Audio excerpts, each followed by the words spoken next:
Rain lashed against the warped window pane of the drawing room, dissolving the rolling Yorkshire hills into a wash of gray sludge. Margaret didn't look out. She stared instead at the thick parchment resting on the mahogany desk, its heavy wax seal fractured straight down the middle. Smith's crest. He was arriving today to sign the papers, to sever the final rotting thread holding them together. Her hands shook, not from heartbreak, but from the sudden vicious kick beneath her ribs. 6 months gone, and he had absolutely no idea. The fire in the hearth was struggling, sputtering against the damp soot that clogged the chimney of the old manor. Margaret adjusted her posture in the wingback chair, stifling a grimace. Her lower back throbbed with a dull, rhythmic ache that had become her constant companion since November. She shifted her weight, feeling the heavy, unyielding pull of her belly beneath the voluminous layers of black wool. She was in mourning for her uncle. It was a convenient tragedy. The excessive yardage of crepe and bombazine required for proper bereavement effectively swallowed her altered silhouette, hiding the swelling truth of her condition from the sparse staff at Oakhaven. A draft swept through the floorboards carrying the scent of wet earth and stale lavender. Margaret pulled her woolen shawl tighter around her shoulders. She felt gross. Her ankles were swollen, pressing painfully against the stiff leather of her boots, and a thin sheen of nervous sweat coated her nape despite the freezing room. This wasn't how a duchess prepared to face her estranged husband. There was no tragic beauty here, no porcelain skin and dignified silence. There was only exhaustion, a sour stomach, and the metallic taste of anxiety in her mouth. The distant, rhythmic crunch of gravel reached her ears over the sound of the rain. Margaret's breath hitched. She pressed a hand flat against her abdomen. Stop, she thought, a silent plea directed at the life churning inside her. Just be still for 1 hour. The heavy thud of the oak front door reverberated through the floorboards. Muffled voices echoed in the entryway. Her aging butler, Thomas, and the sharp, clipped baritone that made the fine hairs on Margaret's arms stand up. Smith. She closed her eyes, listening to the heavy tread of his boots on the stairs. He didn't walk like a man burdened by the collapse of a marriage. He walked like a landlord coming to collect rent. Efficient, relentless. His Grace, the Duke of Somerset, Thomas announced, his voice cracking slightly as he opened the drawing-room door. Margaret didn't stand. She couldn't. The sheer physical effort required to hoist herself up from the deep chair without looking like a stranded beetle was beyond her current capabilities. Instead, she lifted her chin, fixing her gaze on the doorway. Smith stepped into the room. He looked exactly the same and entirely different. He wore a dark riding coat, its shoulders darkened by the rain, smelling strongly of wet wool, horse sweat, and the sharp, clean scent of cold air. His dark hair was plastered against his forehead, and his jaw was shadowed with stubble. He looked tired. The skin around his eyes was bruised with exhaustion, pulling taut over his cheekbones. He didn't look at her immediately. His gaze swept the room, taking in the peeling wallpaper, the smoking hearth, the threadbare Persian rug, judging it, judging her exile. "Margaret," he said. His voice was gravelly, devoid of inflection. "Smith." She kept her hands folded over her lap, hidden beneath the cascading fringe of her shawl. "You made good time despite the mud." "I rode ahead of the carriage. The roads are turning to soup. I wanted to get this over with before the river floods." He stripped off his leather gloves, slapping them against his thigh, scattering a fine mist of raindrops. He finally looked at her. Margaret braced herself, expecting the familiar sting of his contempt, but there was only a flat, terrifying blankness in his eyes. They had spent 3 years tearing each other apart, screaming matches that shattered porcelain, quiet, venomous remarks across dining tables long enough to seat 20, and finally, the suffocating silence. The fire had burned out. Only the ash remained. "You look pale," he noted, stepping toward the desk where the papers lay. He didn't ask how she was. He stated a fact. The country air agrees with me, Margaret lied smoothly. It's merely the lighting. Smith didn't push. He didn't care. He pulled a silver flask from his inner pocket, unscrewed the cap, and took a short, sharp pull. He didn't offer her any. He set the flask down beside the divorce decree. My solicitors have drawn it up exactly as we discussed, Smith said, pulling out the heavy leather chair opposite her and sitting heavily. The settlement is generous. Oakhaven is yours, along with the London townhouse on Berkeley Square, an allowance of $5,000 a year. You forfeit the title, naturally, and any claim to the Somerset estates. Margaret stared at the thick stack of paper. The finality of it felt like a physical blow, heavier than she had anticipated. She had wanted this. She had begged for this back in May, throwing a crystal decanter at his head when she found out about his trip to Paris, the trip he took while she was recovering from her third miscarriage, the trip he took without her. 5,000 is more than adequate, she said, her voice sounding thin, even to her own ears. I don't want you starving in the damp, he muttered, pulling an inkwell closer.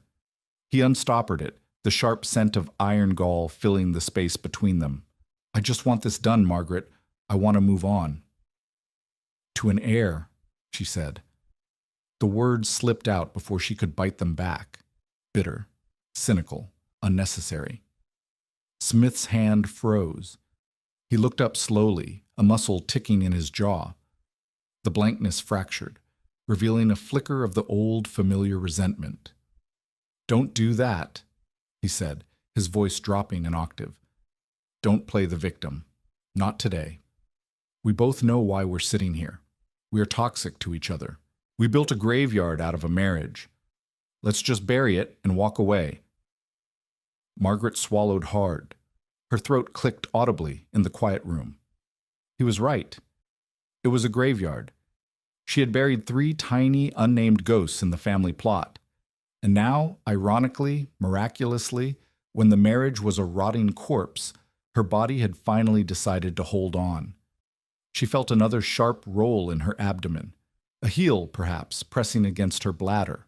She squeezed her eyes shut for a fraction of a second, digging her fingernails into her palms. Not now. Pass me the pen, she said quietly. Smith held the silver fountain pen out to her across the expanse of the desk. He didn't lean in. He forced her to reach for it. Margaret hesitated. To sign the paper meant reaching across the table. It meant shifting her weight, leaning forward, and compromising the careful fortress of wool and shadow she had constructed around herself. Margaret. Smith's tone was clipped, impatient. It's just ink. It won't bite. She clenched her jaw. Grabbing the arms of the chair, she pushed herself forward. The sudden movement sent a spike of searing pain through her round ligaments.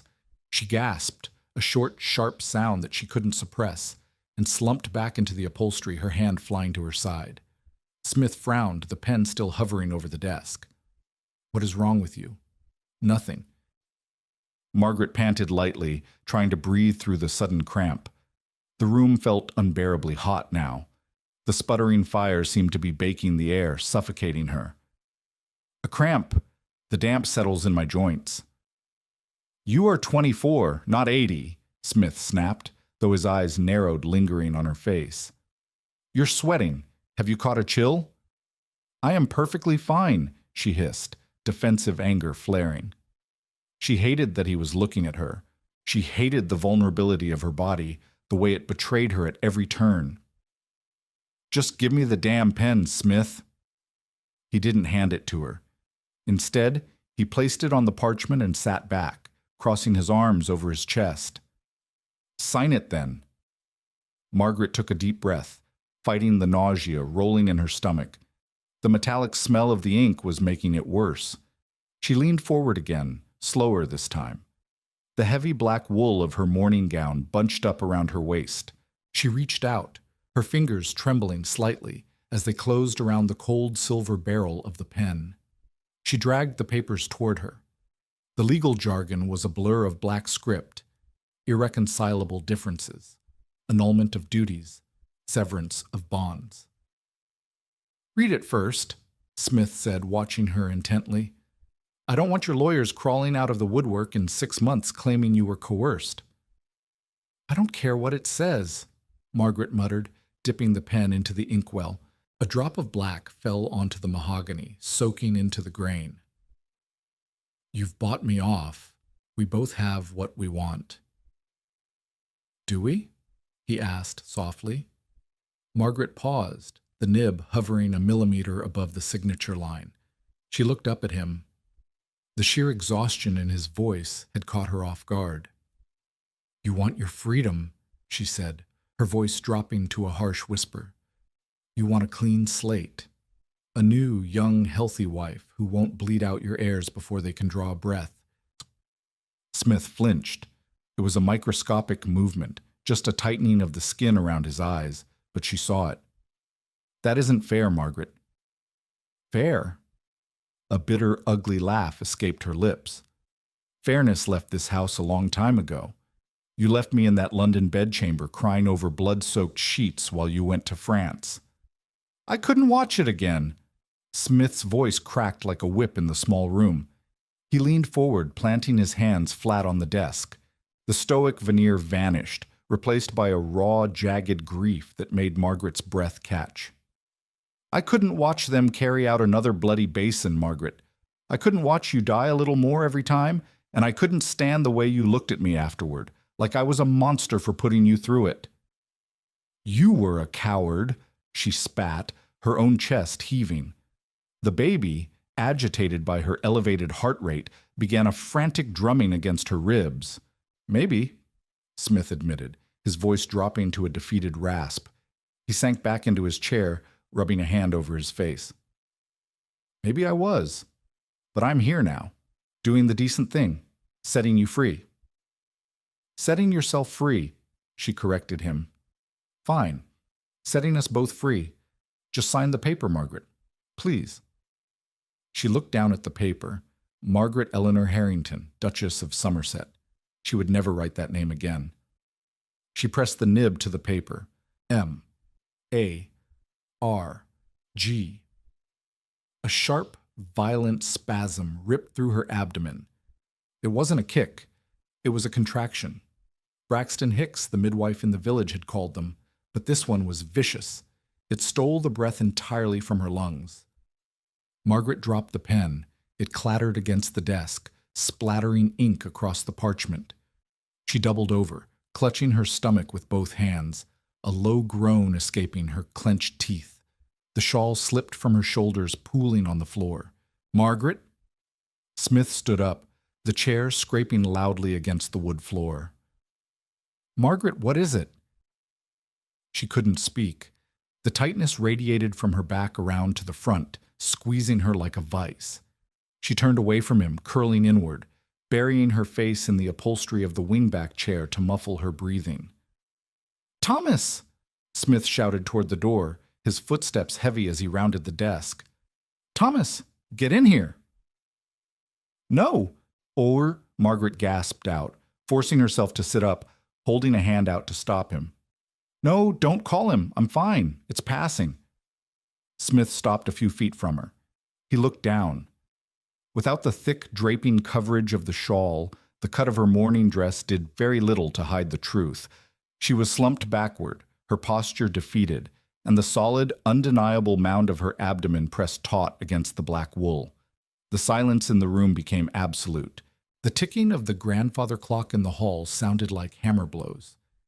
Smith stood entirely still. His eyes were locked on her stomach. The color drained from his face so rapidly, Margaret thought he might actually pass out. The raw, angry energy he had carried across the room evaporated, leaving behind a hollow, terrifying stillness. He didn't ask, "What is that?" He wasn't a fool. He knew exactly what the shape of a pregnant woman looked like. He had seen it on her 3 times before, though never quite this large. What? Smith started, his voice a broken, raspy whisper. He cleared his throat and tried again. What is this? Margaret pushed herself upright, her hands still resting instinctively over the crest of her belly. The contraction had faded, leaving her trembling and utterly exposed. There was no hiding anymore. The rot was pulled back, and the truth was sitting right there in the damp, freezing room with them. "I'm pregnant," she said. She aimed for defiant, but it came out exhausted. Smith took a slow, unsteady step backward until the back of his knees hit the edge of the desk. He leaned against it, his knuckles turning white as he gripped the wood. He stared at her, his chest rising and falling in shallow, erratic jerks. 6 months, he breathed, doing the math. His eyes snapped up to her face, wide and manic. 6 months, May, before I left for Paris. Yes, he let out a sound that was half laugh, half sob, a jagged, ugly noise. "You are 6 months pregnant, and you didn't tell me." "Why would I?" Margaret shot back, her defenses slamming into place. The adrenaline made her hands shake. "We haven't spoken a single word to one another in half a year. You sent your lawyers to communicate for you. You packed me up and shipped me to Yorkshire like a broken piece of furniture." "It is my child!" he roared, the sudden volume making Margaret flinch. He pushed off the desk, stalking toward her. He stopped just inches from her knees, towering over her. The smell of cold rain and scotch radiating off him was overwhelming. "It is my heir. You have no right to hide this from me." "Right?" Margaret barked a cynical laugh, looking up at him without blinking. "Don't talk to me about rights, Smith. I am the vessel, remember? That's all I ever was. The incubator that kept failing. Well, congratulations. The incubator finally took, but you had already checked out." Smith stared down at her, his jaw trembling. He slowly reached a hand out, his fingers hovering inches from the black wool covering her stomach. He looked terrified to touch her, as if she might shatter, or worse, burn him. "Is it?" He swallowed violently. "Is it healthy? Are you bleeding?" The question hit her harder than his anger. The sheer traumatic panic in his voice stripped away the Duke and left only the man who had held her hand while she lost their previous children. "No," Margaret said quietly, the fight draining out of her. She slumped back into the chair. "No bleeding. The midwife says the heartbeat is strong. It kicks constantly. It's healthy, Smith." Smith's hand dropped. He staggered back, dragging his hands through his damp hair, tugging at the roots. He began to pace the short expanse of the rug, his boots thudding against the floorboards. "You were going to sign the papers," he muttered, talking more to himself than to her. He stopped and pointed an accusatory finger at the desk. "You were going to take a £5,000 settlement and walk away, with my child. You were going to let me divorce you, ruin your reputation, and raise my son in secret? It might be a girl," she pointed out dryly.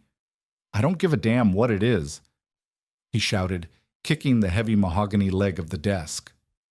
The inkwell rattled. "It's mine. How could you do this? How could you sit there and let me talk about annulments and settlements while you're carrying my child?"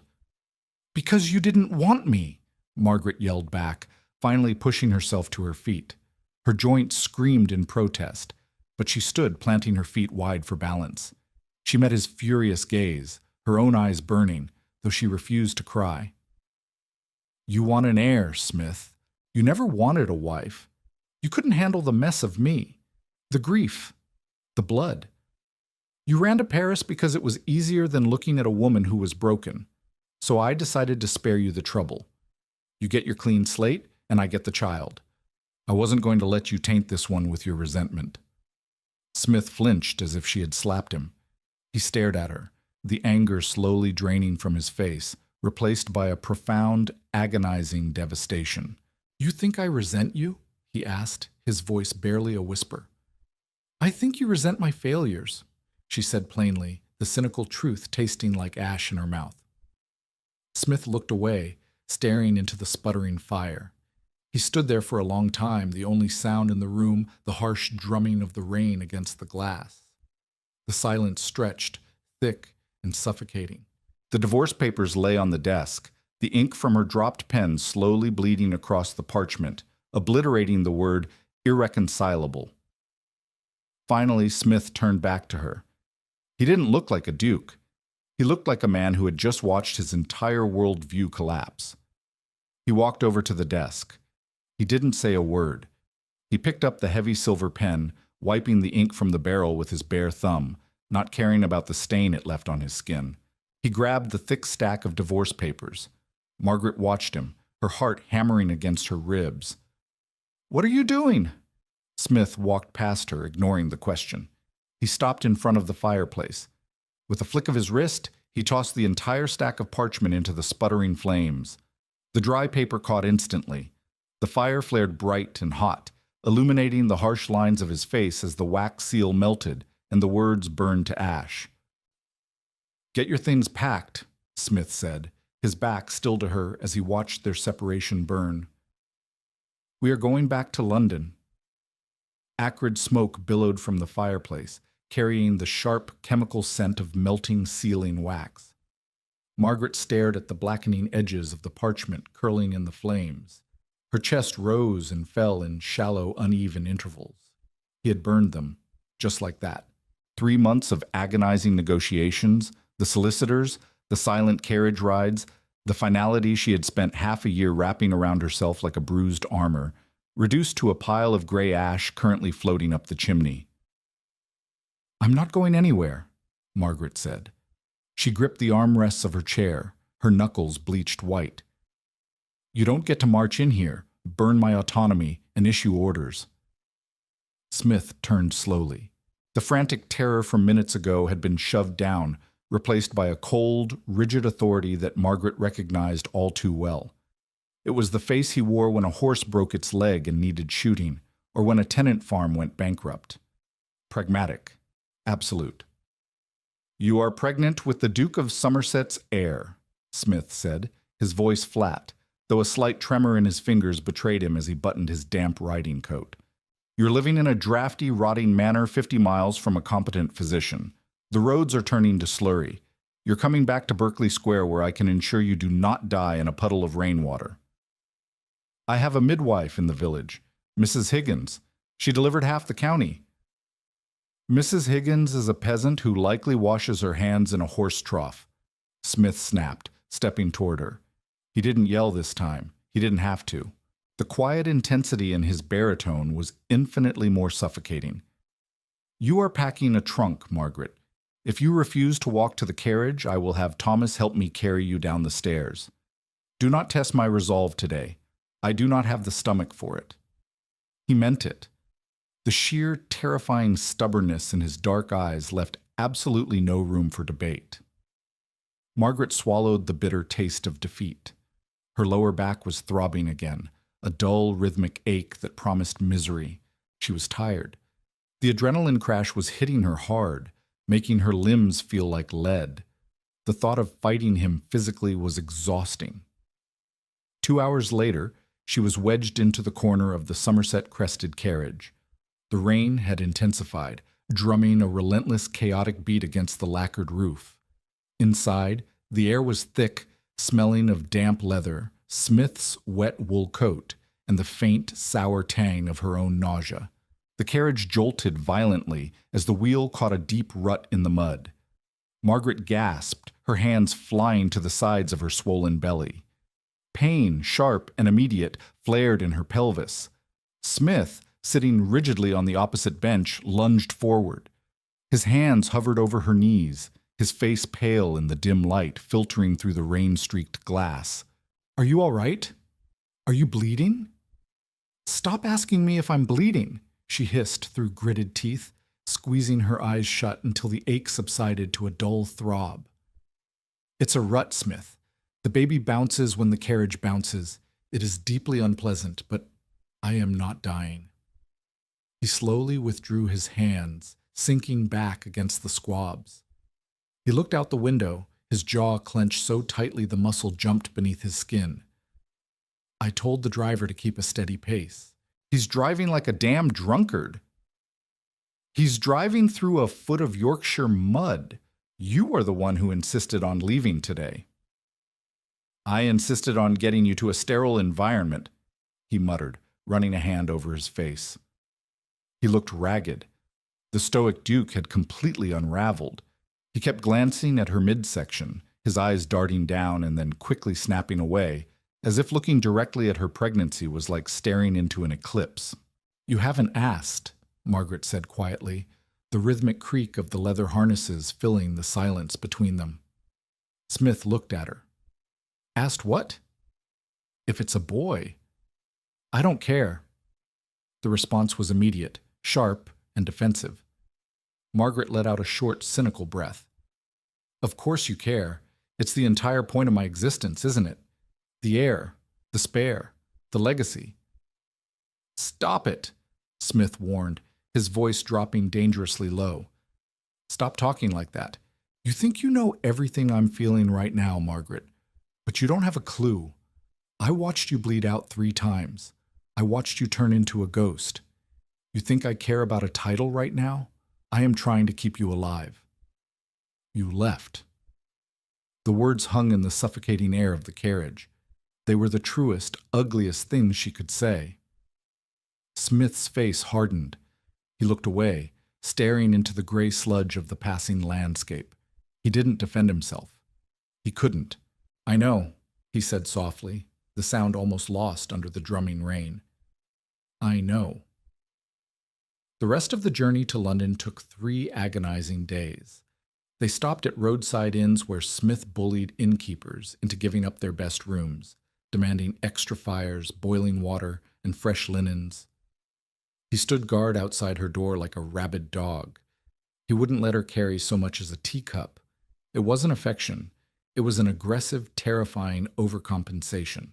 It was a man trying to physically wrestle fate into submission. And it was exhausting.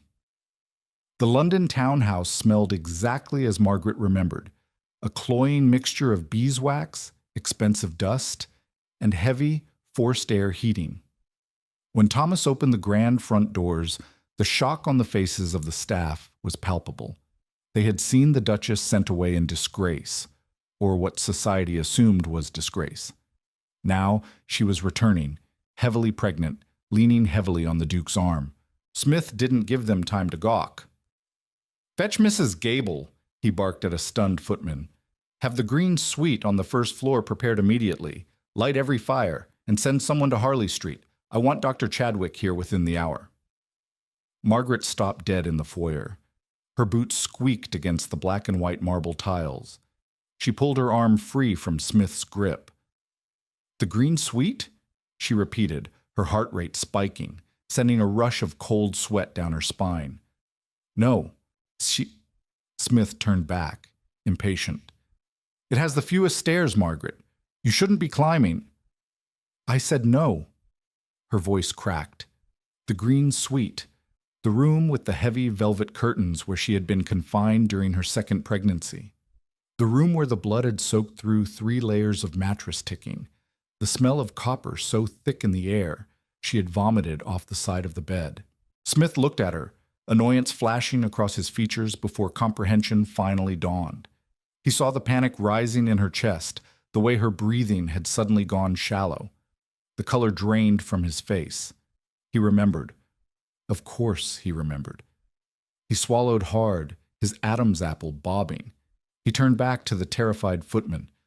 "The East Wing guest rooms, the blue ones, air them out. Now." Margaret let out a shaky breath, pressing her hand against the wall for support. The baby, sensing her distress, gave a hard, rolling kick against her ribs. She winced, rubbing the spot through her heavy wool cloak. "Let's get you upstairs," Smith said quietly. He didn't grab her arm this time. He hovered his hand an inch behind her waist, a phantom support, terrified to touch her but desperate to catch her if she fell. The blue room was unfamiliar. It smelled of lavender sachets and disuse. It didn't have ghosts. Margaret sat on the edge of the large 4-poster bed, allowing a maid to unlace her boots. Her feet were swollen, the leather having left deep red indents in her skin. Dr. Chadwick arrived in a flurry of wet umbrellas and clinking leather bags. He was an older man, smelling sharply of iodine, peppermint, and cigar smoke. Smith was banished to the hallway.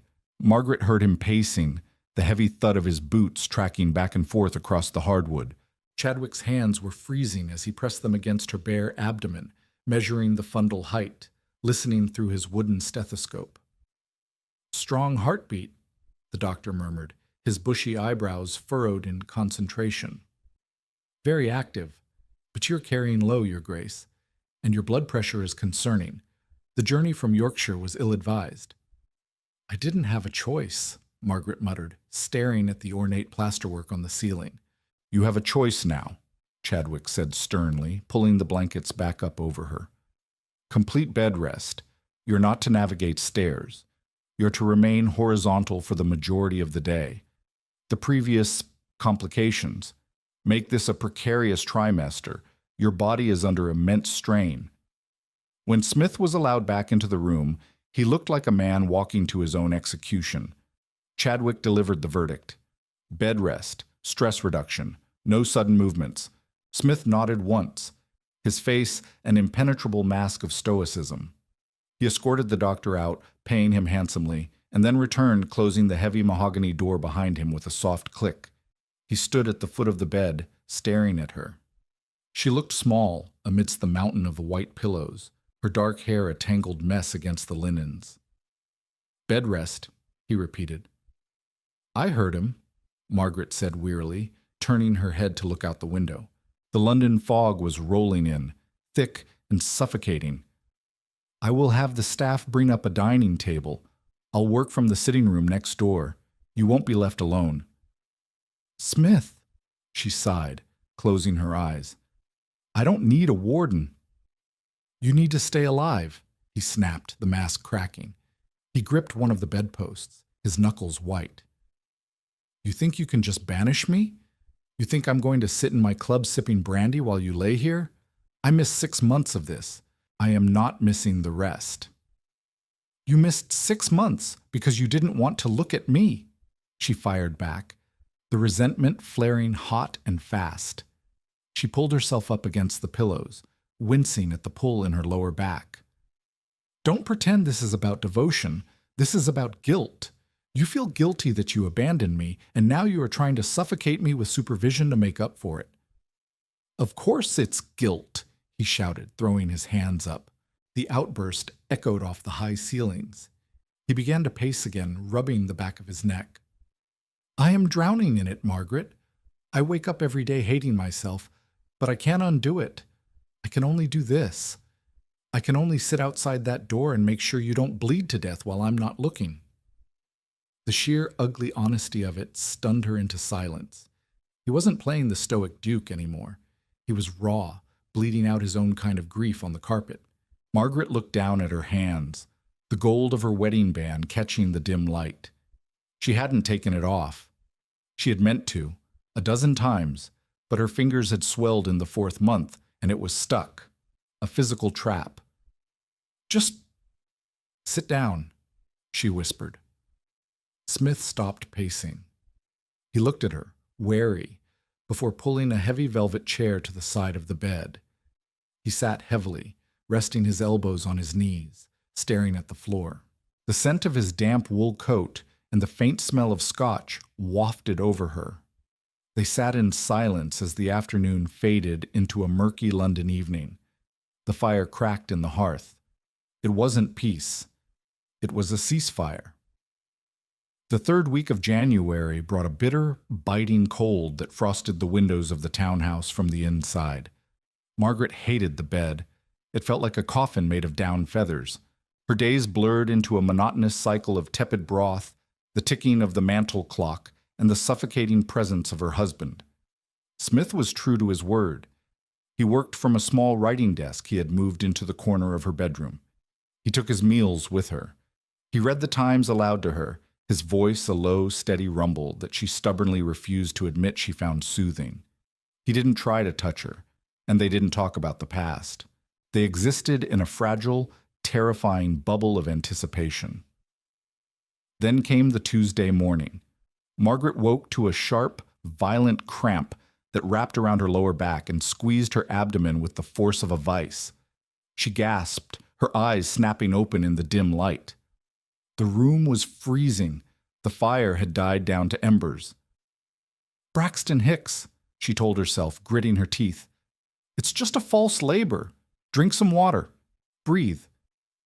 She waited for it to pass. It didn't. Instead, a profound, sickening warmth spread between her thighs. Margaret froze. The blood roared in her ears, drowning out the ticking clock. She knew that feeling. She had felt it 3 times before. The sudden, terrifying release of fluid. She threw back the heavy-down comforter. The white cotton of her nightgown was stained, not with blood, but with clear, faintly pink fluid. Her water had broken. She was only 7 months along. "Smith," she whispered. Her voice failed her. It was a raspy squeak. She looked over at the writing desk. He had fallen asleep in the chair, his head resting on his crossed arms atop a pile of ledgers. Another cramp hit her, sharper this time, a knife twisting low in her pelvis. She let out a whimpering moan, clutching her stomach, her nails digging into the soft cotton. Smith jerked awake, papers scattering as he sat up. He blinked, disoriented for a fraction of a second before his eyes locked onto her on the bed. He saw her posture, curled inward, breathless, and he saw the dark, wet patch staining the sheets. The color drained from his face so fast he looked like a corpse. The ledgers hit the floor with a deafening thud. "Margaret!" he breathed, lunging out of the chair. He crossed the room in 2 strides, falling to his knees beside the bed. His hands hovered over her, shaking violently. "No, no, no, no. It's too early.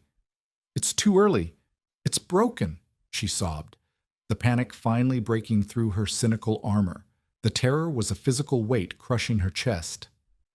"Smith, it's too early. The baby—" "Quiet," he ordered, though his voice was cracking.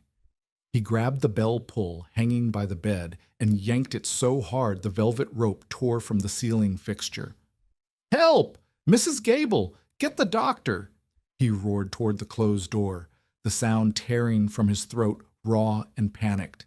He turned back to her, grabbing her cold, trembling hands in his. His palms were sweating. "Look at me, Margaret. Look at me." She couldn't. Her eyes were squeezed shut, riding out another wave of pain.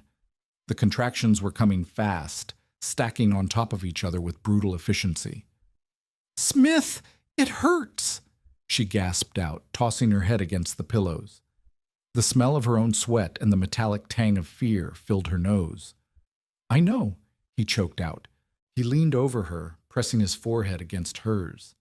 He smelled of stale ink, sleep, and absolute terror. "I know, God, I know. Just breathe, hold my hands, squeeze them." The bedroom door flew open. Mrs. Gable stood there, a candlestick in her hand, her mouth open in shock. "Get Chadwick," Smith screamed at her without turning around. "Send a boy on the fastest horse. Tell him to bring everything, now." The housekeeper vanished. The next 2 hours were a blur of agonizing pain and terrifying chaos. Maids rushed in and out with basins of hot water and stacks of clean towels, their faces pale and frightened. Smith refused to leave the room. When Mrs. Gable tried to usher him out, citing propriety, he threw a water pitcher at the wall, shattering it into 100 porcelain shards. "I am not leaving her," he roared, his chest heaving. "Do not ask me again." He stayed by the bed, his coat discarded, his shirt sleeves rolled up. He held Margaret's hand, letting her dig her fingernails into his skin until crescent moon cuts bled on his knuckles. He wiped her face with a cool cloth. He murmured nonsense, prayers, apologies, anything to keep her tethered to the room as the pain threatened to drag her under. "I'm sorry," Margaret gasped during a brief lull, her hair plastered to her forehead with sweat. She looked up at him, her eyes blown wide with pain. "I'm sorry, I couldn't hold it. I tried—" "Don't apologize," Smith said roughly, his voice thick with unshed tears.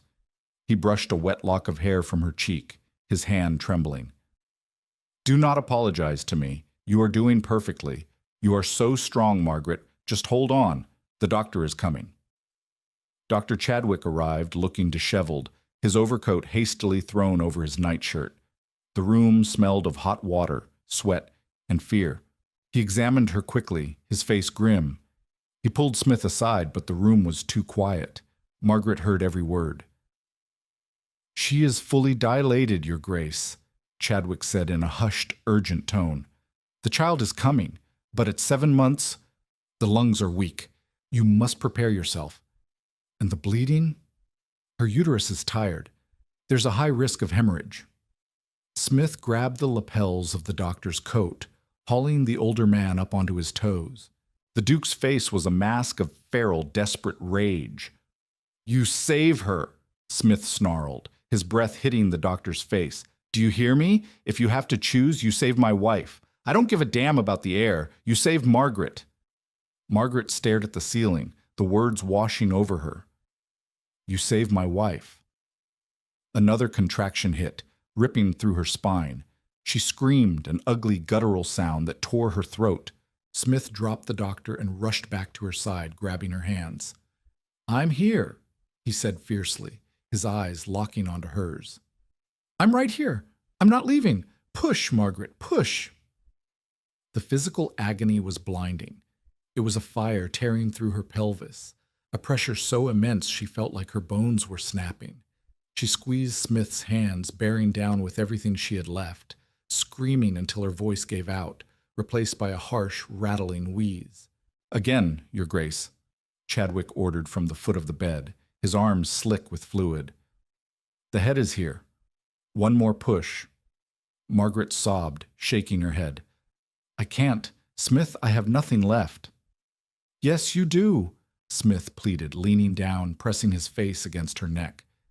His tears were hot against her cold skin. "You are the strongest person I've ever known.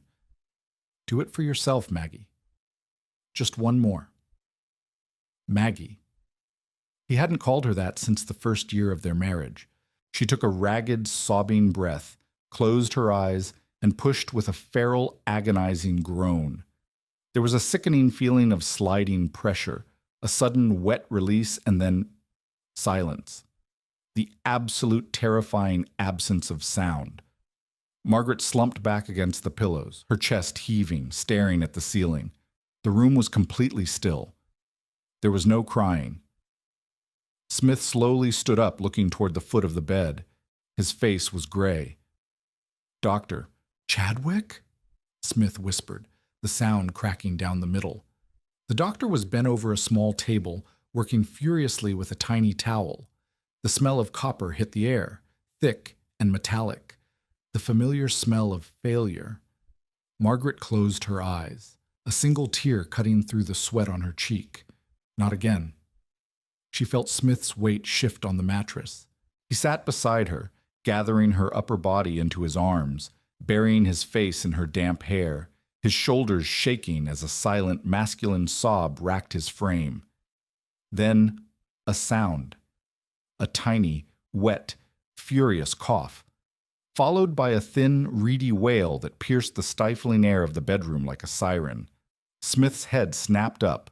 Margaret's eyes flew open. "A boy, Your Grace," Chadwick said, his voice breathless with relief, turning around holding a tiny, purple, furious creature wrapped in a blood-stained towel. "He is small, very small, but he is breathing." Margaret stared at the writhing bundle. The sound of the cry was the most beautiful, violent noise she had ever heard. She reached out a trembling hand. Smith helped her sit up, his arm locked securely around her back. The doctor placed the tiny bundle onto Margaret's chest. The baby weighed almost nothing, a fragile bird with translucent skin and a shock of dark hair. He smelled of blood and life. Margaret pulled the towel back, pressing her palm against the tiny, rapidly beating chest. She looked up at Smith. He was staring at the baby, tears openly streaming down his face, completely stripping away the hardened, cynical Duke. He reached out a single finger. The baby, thrashing blindly, brushed against it. "He's breathing," Smith whispered, sounding utterly wrecked. He leaned in, pressing a kiss to Margaret's sweaty temple, his lips lingering against her skin. "You did it. You did it, Maggie." Margaret leaned her head against his shoulder, exhausted beyond words, feeling the solid, grounding warmth of him beside her. The divorce papers were ashes in Yorkshire. The ghosts of the Blue Room had been banished. They were battered, bleeding, and surrounded by the wreckage of their marriage. But as the tiny, premature heir let out another angry wail against her chest, Margaret realized something profound. They were finally, truly, going to have to rebuild it. The Blue Room became a furnace. Dr. Chadwick ordered the fires banked high and 3 extra iron braziers brought in to combat the freezing London January. The air inside grew thick, tasting heavily of dry ash, burning coal, and the sharp, medicinal tang of eucalyptus leaves Smith threw onto the grates to keep the air clear. Margaret existed in a haze of localized pain and terrifying hypervigilance. Her body felt entirely foreign. Her pelvis felt as though it had been unbolted and carelessly reassembled, a deep, aching grind accompanying every shift of her hips. Her breasts were heavy, rock-hard, and feverish, leaking a sticky warmth that quickly turned sour on the cotton of her nightdresses. It was not beautiful. It was a messy, humiliating biology of survival. And then there was Henry. They had named him on the second day. A quiet, ragged agreement murmured over a bassinet that looked absurdly large for the creature inside it. Henry was a fragile, bruised-looking thing. His skin was translucent, mapping a delicate, terrifying network of blue veins across his skull. He didn't cry much. He didn't have the lung capacity for it. He mostly whickered, a thin, breathless sound that made Smith's jaw clench so tight the muscle visibly ticked. Feeding him was a nightmare. Henry was too weak to latch properly. A wet nurse, a robust woman smelling of oats and lanolin, was brought in, but the baby simply fell asleep against her breast, exhausted by the mere effort of trying to pull milk. "He's burning too much energy," Chadwick warned on the 4th morning, his fingers pressed against Henry's rapidly fluttering pulse. "If he doesn't take sustenance today, he will fade. His reserves are gone." Juanetta Margaret, propped up on a mountain of pillows, her hair plastered to her neck with sweat, felt a cold, jagged spike of adrenaline pierce her exhaustion. "No, give him to me." "Your Grace, you are in no condition," the wet nurse began. "Give me my son," Margaret snarled. It wasn't a request. Smith stepped forward, his eyes bloodshot, his linen shirt wrinkled and smelling faintly of stale sweat and fear. He hadn't left the room for more than 10 minutes at a time since the birth. He took the tiny bundle from the nurse and carried him to the bed. "How?" Smith asked softly, his voice raw. "He can't pull, Maggie. He's too tired." "Then we don't make him pull," she said, her fingers trembling as she unbuttoned the front of her nightgown. The cool air hit her overheated skin. She looked up at Smith. "Express it. Into a spoon." Smith blinked, the sheer domestic intimacy of the request catching him off guard. But the hesitation lasted only a fraction of a second. The Duke of Somerset, a man who had previously refused to look at the bloody realities of his marriage, rolled up his sleeves. He fetched a tiny silver teaspoon from the bedside tray. He sat on the edge of the mattress. Margaret guided his hands. It was awkward, painful, and deeply unglamorous. She hissed through her teeth as he clumsily applied pressure, the milk pooling slowly into the silver bowl of the spoon. Carefully, Smith brought the spoon to Henry's chapped, tiny lips. He tipped it. A single drop of milk spilled into the baby's mouth. Henry swallowed. A small, pathetic gulp. Smith let out a shuddering breath, his shoulders dropping 2 inches. He swallowed. "Again," Margaret ordered, a fierce, desperate heat rising in her chest. They sat there for an hour in the sweltering room, passing drops of life from her body to a silver spoon to the fragile throat of their son. Their hands brushed constantly. Smith's knuckles, still scarred with crescent moon cuts from her fingernails, smeared with spilled milk. Margaret's skin, damp with sweat, trembling with the effort of sitting upright. There was no romance in it. There was only dirt, exhaustion, and a desperate, frantic tethering to the life resting on Margaret's thighs. When Henry finally turned his head away and slipped into a deeper, milk-drunk sleep, Smith dropped the spoon into an empty teacup with a clatter. He leaned forward, resting his elbows on his knees, and buried his face in his hands. Margaret watched him. She saw the tremor in his broad shoulders. She reached out, her fingers brushing the dark, unkempt hair at the nape of his neck. He flinched at the touch, then leaned back into it, letting out a long, ragged exhale that sounded uncomfortably close to a sob. By the second week of February, the fog outside had turned to a relentless, freezing sleet. The townhouse felt entirely cut off from the rest of London. Henry was gaining weight. It was a terrifyingly slow process, measured in fractions of an ounce by a specialized brass scale Smith had demanded from a jeweler in Mayfair. The blue veins on the baby's head were fading, his cries turning from a breathless wheeze into a demanding, reedy wail. But as the immediate, crushing threat of death began to recede, the adrenaline that had fueled Margaret and Smith evaporated, leaving behind the jagged, unhealed wreckage of the past 3 years. It happened at 2 a.m. Margaret woke to the sound of Smith pacing. The braziers had burned down to glowing red embers, casting long, shifting shadows across the flocked wallpaper. Henry was asleep in his bassinet. Smith was walking the length of the room, his boots making a soft, rhythmic thud against the carpet. He was clutching a half-empty glass of scotch. "You're going to wear a trench in the floorboards," Margaret whispered, her voice raspy from sleep. Smith stopped. He looked over at the bed. The shadows hollowed out his cheeks, making him look skeletal and haunted. He didn't apologize for waking her. He took a slow sip of the amber liquid, the ice clinking loudly in the quiet room. "I keep waiting for him to stop breathing," Smith said. It was a flat, clinical admission, stripped of all emotion, which made it infinitely more terrifying. "I sit in the chair, and I watch his chest rise. And then he pauses. Just for a second. And my heart stops beating until he takes the next breath." Margaret slowly pushed herself up against the headboard, pulling a thick woolen shawl around her shoulders. "Dr. Chadwick said his lungs are maturing. He's past the worst of it." "Chadwick is a physician, not a prophet," Smith muttered, staring into the scotch. He walked over to the fireplace, resting his free hand on the marble mantel. "Every time I close my eyes, I see the blood on the sheets, Margaret. From the other times, I see you looking at me like I am the devil himself." Margaret's chest tightened. The air in the room suddenly felt too thin to breathe. They hadn't talked about it. They had survived the birth. They had fed the child, but they had carefully tiptoed around the graveyard that lay between them. "I didn't think you were the devil," she said quietly.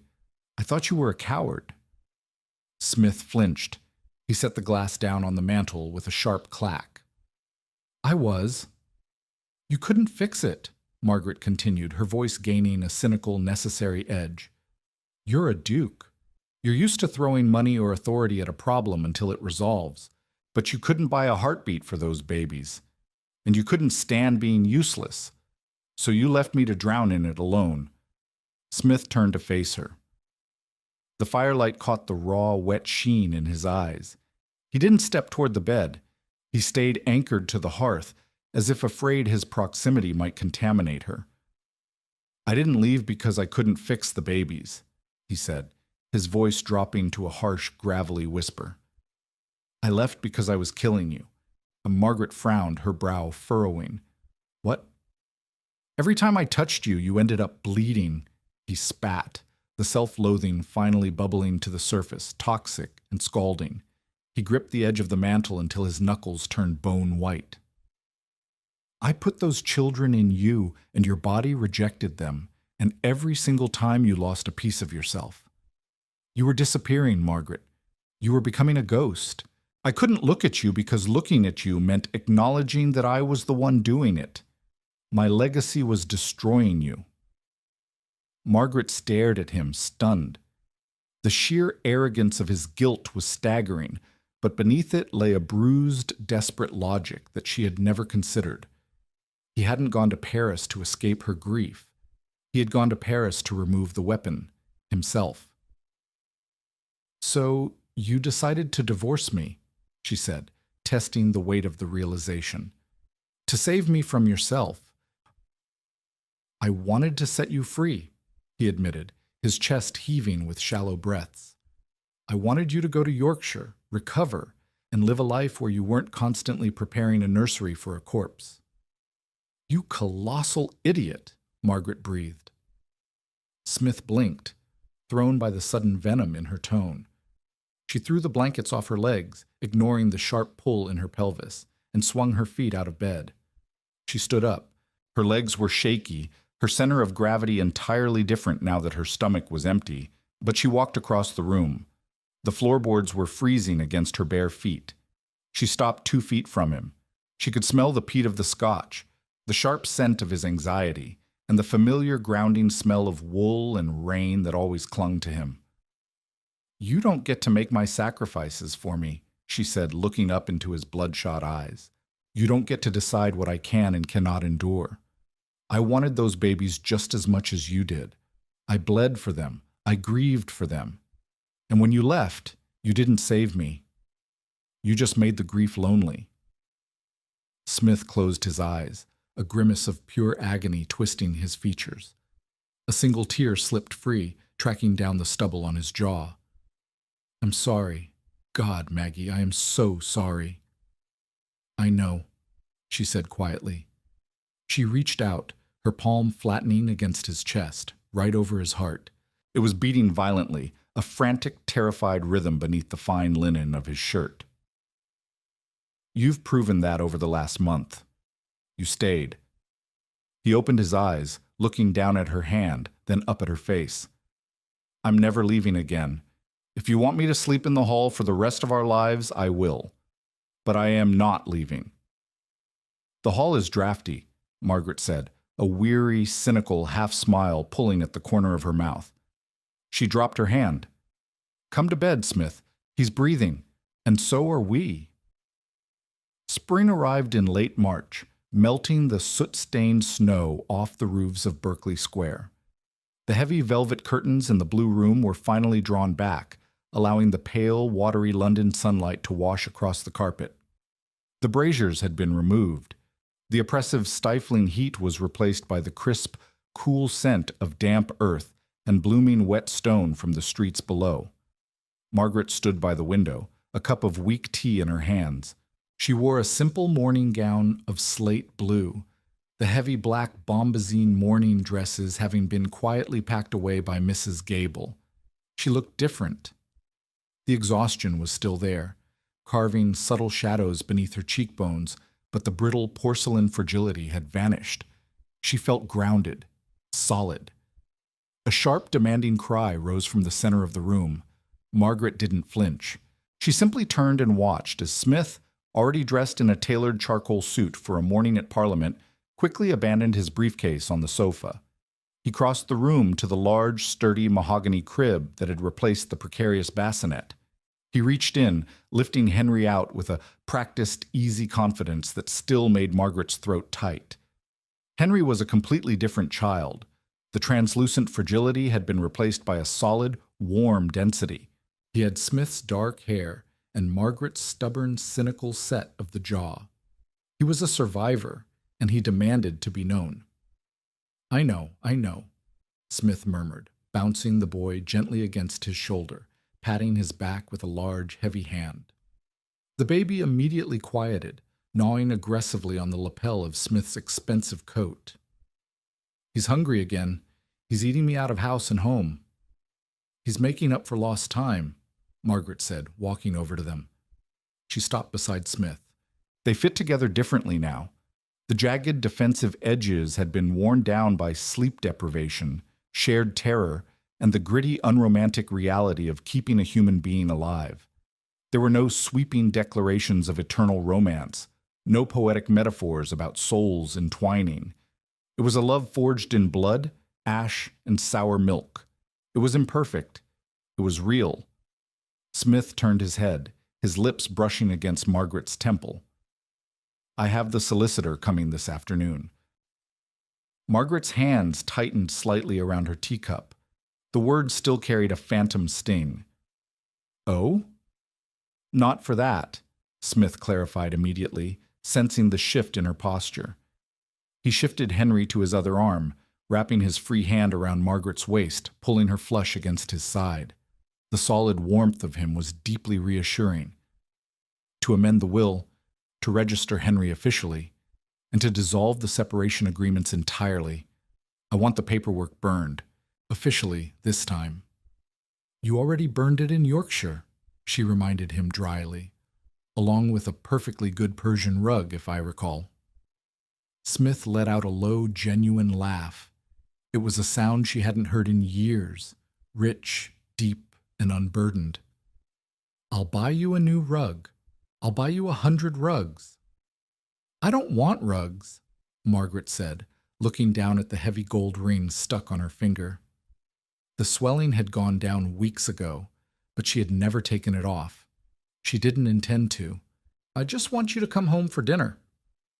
Smith's smile softened, the cynicism fading into a look of profound, quiet devotion. He looked at her, truly looked at her, seeing the scars, the exhaustion, and the fierce, undeniable strength that held them all together. "Try and keep me away," he whispered. Henry let out a loud, impatient squawk, swatting his tiny fist against Smith's chin. Margaret laughed, a clear, ringing sound that echoed perfectly in the sunlit room. She set her teacup down and reached for her son.